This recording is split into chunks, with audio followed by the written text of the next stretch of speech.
Hi, I'm Mark Fischer, candidate for the Pennsylvania House of Representatives in District 50.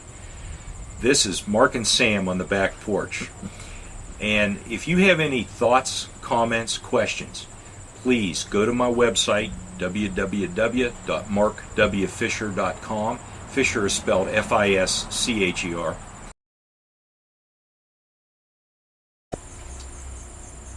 Denny, talking about alcohol and driving makes me think about distracted drivers. I was on the road the other day, motorcycle comes up, passes me as he's texting. Now that did not make me feel very secure as a driver on the road with him. Let's expand on that a little bit. Well, as you know, recently there was a bill passed into law that bans texting while driving. There's have been studies shown that even while you're talking on a cell phone, you're 4 times as likely to have an accident as not. And if I may quickly add, the British did a study with a driving simulator and 2 groups of people. One group talked on a phone while trying to drive, the other imbibed before trying to drive. And the people that had drunk the alcohol had a 30% faster reaction time.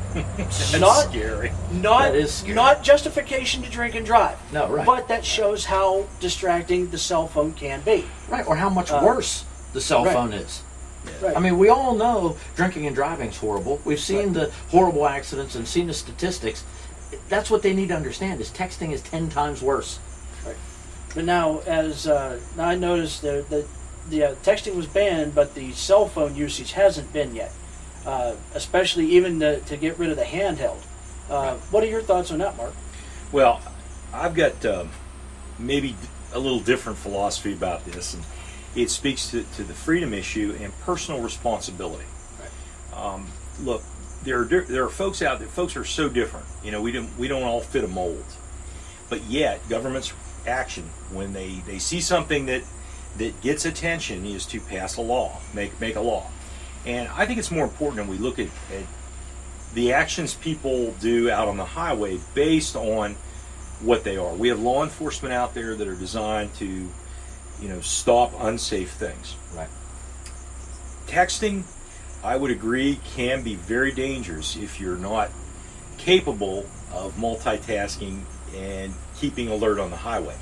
For years in public safety, and this is the ironic part, police officers out there, radios, computers, right, cell phones, it's all going at once. Sure. And I, my whole career was spent doing that and not getting it, and I never was involved in an accident, in that capacity, because you train yourself basically to focus on the driving and just do what you have to do with communications. Now, we've got a lot of things that make communication while you're driving simpler. We have the Bluetooth, the hands-free setups.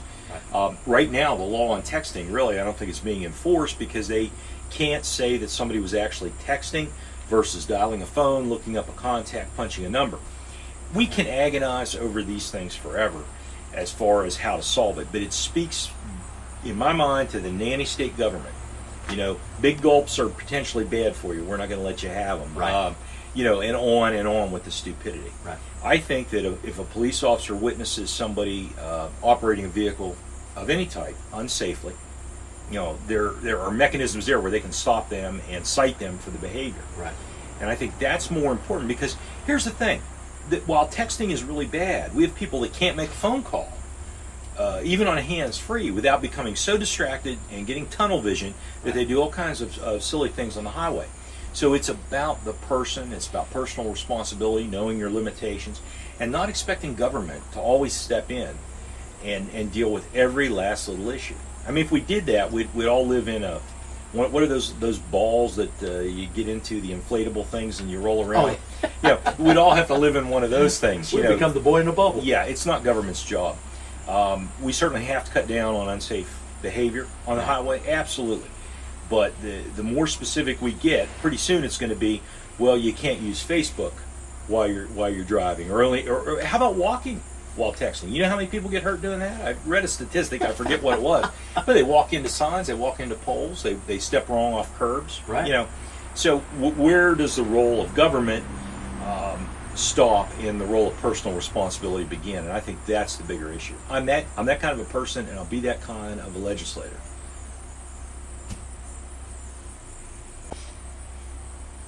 Well, you heard it. straight from Mark Fischer.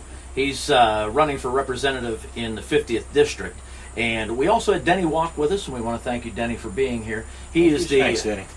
Appreciate he's the legislative coordinator for the local abate chapter, and it was nice to talk about some issues and clarify some things as it deals to motorcycles. But you've listened to Mark and Sam on the Back Porch with Denny, and we're going to have future guests, so stay tuned. We've got a lot more for you.